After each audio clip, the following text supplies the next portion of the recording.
നമസ്കാരം. News time ആരംഭിക്കുന്നു. ആദ്യം പ്രധാന വാർത്തകൾ.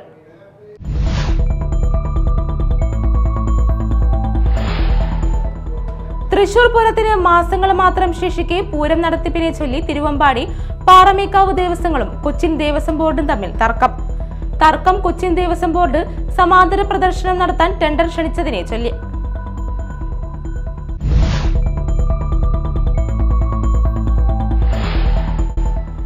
ഇന്ന് ശിവരാത്രി. ചുവപ്പും പച്ചയും പരവതാനി വിരിച്ച് ശിവരാത്രിക്കായി ഒരുങ്ങി ആലുവ മണപ്പുറം.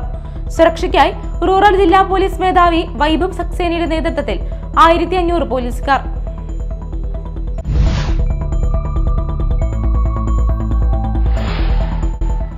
കേരളം ചുട്ടുപൊള്ളുന്നു. ഒറ്റപ്പെട്ടയിടങ്ങളിൽ ഇന്ന് 2 ഡിഗ്രി സെൽഷ്യസ് മുതൽ 4 ഡിഗ്രി സെൽഷ്യസ് വരെ താപനില ഉയരാൻ സാധ്യതയെന്ന് കേന്ദ്ര കാലാവസ്ഥാ വകുപ്പ്.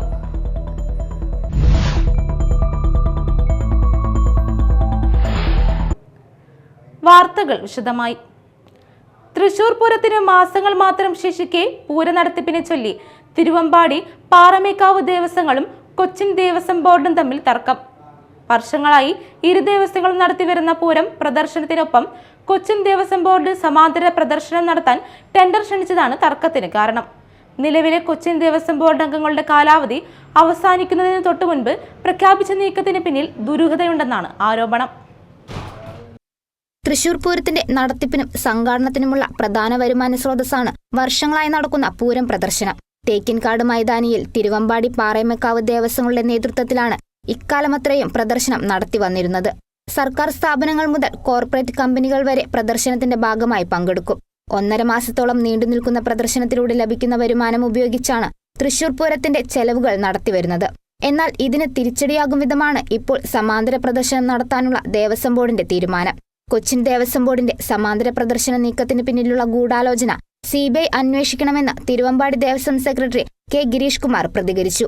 ഇവർക്ക് 426 436 ക്ഷേത്രങ്ങളുണ്ട്. അവിടെയൊന്നും ഇത്തരത്തിലുള്ള അടുക്കും ചിട്ടയോടും പ്രൗഢിയോടും കൂടിയിട്ടുള്ള ഒരു പൂരം പോലും അവർക്ക് നടത്താൻ സാധിക്കുന്നില്ല. ഇവരെങ്ങനെ ഈ 2 ദേവസ്വങ്ങൾ എങ്ങനെ ഈ പൂരം നടത്തുന്നു? അതിനെ എങ്ങനെയെങ്കിലും ഇല്ലാണ്ടാക്കണം. നമുക്ക് പറ്റാത്തത് മറ്റാർക്കും സാധിക്കരുത് എന്നുള്ള ആ ഒരു കുട്ടിക്കുശുമ്പാണ് കൊച്ചിൻ ദേവസ്വം ബോർഡിന് ഇപ്പോൾ കാണിച്ചുകൊണ്ടിരിക്കുന്നത്. ജനുവരി 23 കാലാവധി പൂർത്തിയായ കൊച്ചിൻ ദേവസ്വം ബോർഡ് അംഗങ്ങളായ MP മുരളീധരനും പ്രേംരാജ് ചൂണ്ടലാത്തും പടിയിറങ്ങും മുമ്പാണ് സമാന്തര പൂരം പ്രദർശനത്തിന് ടെൻഡർ വിളിച്ചത്. ഫെബ്രുവരി 21 പ്രദർശനത്തിലേക്ക് ടെൻഡർ ക്ഷണിച്ചുകൊണ്ടുള്ള പരസ്യങ്ങളും പുറത്തിറങ്ങി.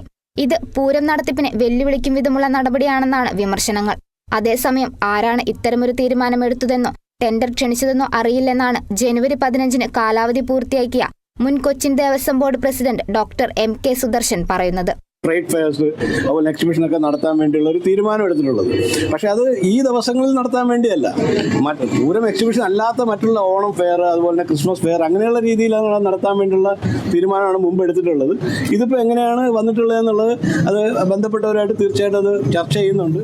നിലവിലെ തീരുമാനങ്ങൾ പ്രകാരം ഏപ്രിൽ 1 മുതൽ മെയ് 31 വരെയാണ് ദേവസ്വം ബോർഡിന്റെ പ്രദർശനം നടക്കുക. മാർച്ച് അവസാനത്തിൽ തുടങ്ങി മെയ് 25 അവസാനിക്കുന്ന വിധത്തിലാണ് പൂരം പ്രദർശനം നിശ്ചയിച്ചിരിക്കുന്നത്. 1990 സമാനമായ പ്രതിസന്ധി ഉണ്ടായതോടെ പൂരക്കാലത്ത് മറ്റ് പ്രദർശനങ്ങൾ അനുമതി നിഷേധിച്ചുകൊണ്ട് തൃശൂർ കോർപ്പറേഷൻ യോഗം ചേർന്ന് തീരുമാനമെടുത്തിരുന്നു. ഇത്തരം ധാരണകൾ നിലനിൽക്കെയാണ് നിലവിൽ നടക്കാനിരിക്കുന്ന സമാന്തര പൂര പ്രദർശനത്തിനുള്ള ഒരുക്കങ്ങൾ മുന്നോട്ടു പോകുന്നത്. ഇന്ന് ശിവരാത്രി. ചുവപ്പും പച്ചയും പരവതാനി വിരിച്ച് ശിവരാത്രിക്കായി ഒരുങ്ങി ആലുവ മണപ്പുറം. സുരക്ഷയ്ക്കായി റൂറൽ ജില്ലാ പോലീസ് മേധാവി വൈഭവ് സക്സേനയുടെ നേതൃത്വത്തിൽ 1500 പോലീസുകാരെയാണ് വിന്യസിച്ചിട്ടുള്ളത്. മുൻ വർഷങ്ങളെ അപേക്ഷിച്ച് ഈ പ്രാവശ്യം ആലുവ മണപ്പുറം പരവതാനി വിരിച്ചതിനാൽ പൊടി ശ്വസിക്കേണ്ടി വരില്ല. മാത്രവുമല്ല, ഭക്തജനങ്ങൾക്ക് ഉറക്കം വിളിച്ചിരിക്കാനോ ഉറങ്ങേണ്ടവർക്ക് സൗകര്യവുമാകും. ബുധനാഴ്ച ഉച്ചയോടെ സ്റ്റാളുകളും അമ്യൂസ്മെന്റ് പാർക്കിനായുള്ള ഉല്ലാസ റൈഡുകളുടെ നിർമ്മാണങ്ങളും പൂർത്തിയാകും. ശിവരാത്രിയോടനുബന്ധിച്ചുള്ള നടപ്പന്തലിന്റെ നിർമ്മാണം പൂർത്തിയായി. ക്ഷേത്രത്തിന് മുൻവശത്തായി മണപ്പുറത്തേക്ക് നീട്ടി പുതിയ സ്ഥിരം നടപ്പന്തലും നിർമ്മിച്ചിട്ടുണ്ട്. പാലക്കാട് DJ അമ്യൂസ്മെന്റ് ആണ് ഇത്തവണ വ്യാപാരമേള ലേലം ചെയ്തെടുത്തിരിക്കുന്നത്. മണപ്പുറത്ത് താൽക്കാലിക നഗരസഭാ ഓഫീസും പോലീസ് ഫയർ സ്റ്റേഷനുകളും പ്രവർത്തനം ആരംഭിക്കും. 116 ബലിത്തറകളും 31 വ്യാപാര സ്റ്റാളുകളുമാണ് മണപ്പുറത്തുണ്ടാകുക. 26-ന് വൈകിട്ട് 4 മുതൽ 27-ന് പകൽ 2 വരെ ആലുവ ടൗണിലും പരിസരങ്ങളിലും ട്രാഫിക് നിയന്ത്രണങ്ങൾ ഏർപ്പെടുത്തി. 26-ന് രാത്രി 8 മുതൽ ബാങ്ക് കവല മുതൽ മഹാത്മാഗാന്ധി ടൗൺ ഹാൾ റോഡ് വരെ സ്വകാര്യ വാഹനങ്ങൾക്ക് യാത്ര ഉൾപ്പെടെ അനുവദിക്കില്ല. സുരക്ഷയ്ക്കായി റൂറൽ ജില്ലാ പോലീസ് മേധാവി വൈഭവ് സക്സേനയുടെ നേതൃത്വത്തിൽ 1500 പോലീസുകാരെയാണ് വിന്യസിച്ചിട്ടുള്ളത്. Media time, Aluva. ആയിരങ്ങൾ പിതൃമോക്ഷ പുണ്യം തേടിയെത്തുന്ന അന്നമനട ക്ഷേത്ര ആറാട്ടുകടവിൽ ശിവരാത്രി ആഘോഷങ്ങൾക്ക് വിപുലമായ ഒരുക്കം. മണപ്പുറത്ത് ബലിതർപ്പണത്തിന് സ്റ്റാളുകളും താത്കാലിക ക്ഷേത്രവും ഒരുക്കിയിട്ടുണ്ട്. ഇന്ന് വൈകിട്ട് അന്നമനട മഹാദേവ ക്ഷേത്രത്തിൽ നിന്ന് മണപ്പുറത്തെ താത്കാലിക ക്ഷേത്രത്തിലേക്കുള്ള ദീപം കൈമാറും. തുടർന്ന് അന്നമനട മുരളീധരന്മാരുടെ നേതൃത്വത്തിൽ പഞ്ചവാദ്യത്തോടെ ഘോഷയാത്ര നടക്കുമെന്ന് ശിവരാത്രി ആഘോഷ committee president K Dinesh Kumar അറിയിച്ചു. നമ്മുടെ എല്ലാ വർഷവും അന്നമനട മഹാദേവ ക്ഷേത്രത്തിൻ്റെ ആഭിമുഖ്യത്തിൽ അല്ലെങ്കിൽ ശിവരാത്രി ആഘോഷ കമ്മിറ്റിയുടെ ആഭിമുഖ്യത്തിൽ വിപുലമായ ഒരുക്കങ്ങളാണ് ഈ വർഷവും ശിവരാത്രി ആഘോഷ കമ്മിറ്റി ഇവിടെ തയ്യാറെടുത്തിരിക്കുന്നത്. ഏകദേശം 10ഓളം ശാന്തിക്കാരെ ഉൾപ്പെടെ നമ്മളിവിടെ അറേഞ്ച് ചെയ്തിട്ടുണ്ട്. എല്ലാ തരത്തിലുള്ള കഴിഞ്ഞ ദിവസങ്ങളെല്ലാം നമ്മുടെ കൊടുങ്ങല്ലൂരിൻ്റെ പ്രിയങ്കരൻ MLA സുനിൽകുമാറിൻ്റെ അധ്യക്ഷതയിൽ എല്ലാ തരത്തിലുള്ള പോലീസ്, എക്സൈസ്, ഫോറസ്റ്റ്, മറ്റേ ഹെൽത്ത് ഡിപ്പാർട്ട്മെൻറ്റ് എല്ലാ വിധത്തിലുള്ള സംവിധാനങ്ങൾ ഉപയോഗിച്ചുകൊണ്ടുള്ള അറേഞ്ച്മെൻറ്റ്സ് നമ്മൾ ചെയ്തിട്ടുണ്ട്. ഇന്ന് നമ്മളെല്ലാ തരത്തിലുള്ള ഒരുക്കങ്ങളും നമ്മൾ പൂർത്തിയായി കഴിഞ്ഞിരിക്കുകയാണ്. അപ്പോൾ എല്ലാ ഭക്തജനങ്ങളുടെയും എല്ലാ വർഷവും നല്ലൊരു സപ്പോർട്ടാണ് നമുക്ക് അന്നമനട മഹാദേവ ക്ഷേത്ര ശിവരാത്രി ആഘോഷ കമ്മിറ്റിക്ക് ലഭിച്ചുകൊണ്ടിരിക്കുന്നത്. അത് ഈ വർഷവും അത്തരത്തിലുള്ള കാര്യങ്ങൾ വേണം. വൈകിട്ട് കൃത്യം 7 മണിക്ക് തന്നെ അന്നമനട മഹാദേവ ക്ഷേത്രത്തിൻ്റെ മുമ്പിൽ നിന്ന് നമ്മൾ ബദ്ധദീപം കൊളുത്തിക്കൊണ്ട് നമ്മൾ താൽക്കാലിക ക്ഷേത്രത്തിലേക്ക് നമ്മൾ പഞ്ചവാദ്യം ഉൾപ്പെടെ നമ്മൾ മണപ്പുറത്ത് വരികയും അവിടെ എത്തിക്കഴിഞ്ഞാൽ അവിടെ ദീപാരാധനയോടുകൂടി തന്നെ ഈ വർഷത്തെ ശിവരാത്രി ആഘോഷം തുടക്കം കുറിക്കുകയാണ്. കേരളത്തിൽ ഒറ്റപ്പെട്ട ഇടങ്ങളിൽ ഇന്ന് സാധാരണയേക്കാൾ 2 ഡിഗ്രി സെൽഷ്യസ് മുതൽ 4 ഡിഗ്രി സെൽഷ്യസ് വരെ താപനില ഉയരാൻ സാധ്യതയെന്ന് കേന്ദ്ര കാലാവസ്ഥാ വകുപ്പ്. കാസർഗോഡ്, കണ്ണൂർ ജില്ലകളിലെ ചിലയിടങ്ങളിൽ ഇന്ന് ഉഷ്ണതരംഗത്തിനും സാധ്യതയുണ്ട്. ജാഗ്രതയുടെ ഭാഗമായി ഈ ജില്ലകളിൽ കാലാവസ്ഥാ വകുപ്പ് യെല്ലോ അലർട്ട് പ്രഖ്യാപിച്ചു.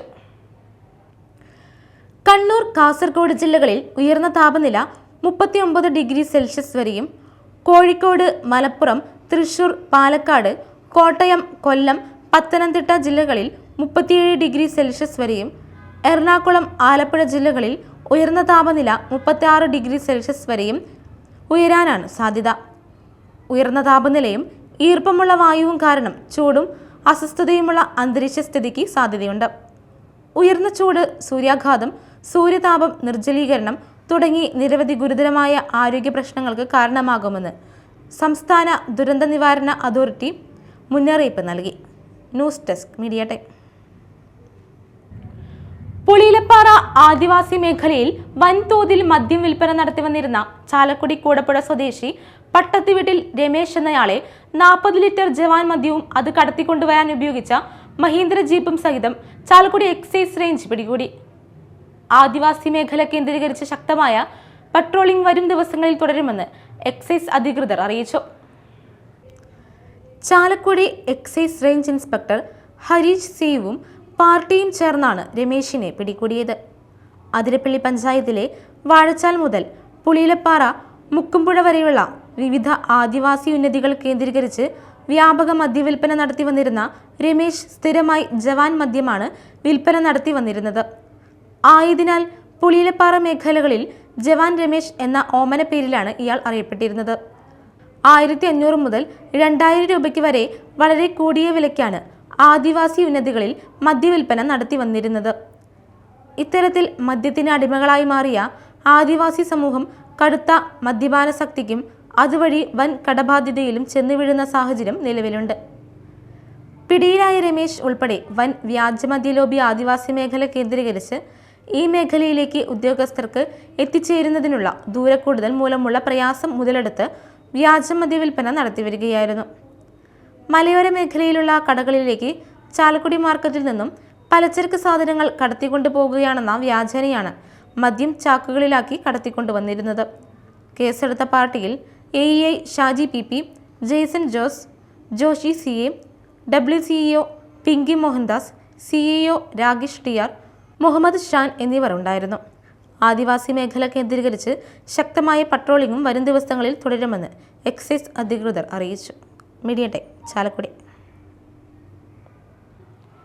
ദേശീയപാതയോരത്ത് കൊരട്ടി ലത്തിൻ പള്ളിക്ക് എതിർവശത്തായി നിർത്തിയിട്ടിരുന്ന കണ്ടെയ്നർ ലോറിക്ക് പുറകിൽ സ്കൂട്ടർ ഇടിച്ച് സ്കൂട്ടർ യാത്രക്കാരനായ യുവാവിന് ഗുരുതരമായി പരിക്കേറ്റു. തൃശൂർ കോട്ടപ്പടി സ്വദേശി ചുങ്കത്തുവീട്ടിൽ ലാൽ പോൾസണാണ് പരിക്കേറ്റത്. ചൊവ്വാഴ്ച രാവിലെ 6:45 അപകടം. അങ്കമാലി ഭാഗത്തു നിന്ന് വരികയായിരുന്ന ലാൽ പോൾ സഞ്ചരിച്ചിരുന്ന സ്കൂട്ടർ ലോറിയുടെ പുറകിലിടിക്കുകയായിരുന്നു. ഗുരുതരമായി പരിക്കേറ്റ യുവാവിനെ 108 ആംബുലൻസ് എത്തി അപ്പോളോ ആശുപത്രിയിൽ പ്രവേശിപ്പിക്കുകയായിരുന്നു. പ്രധാന വാർത്തകൾ വീണ്ടും.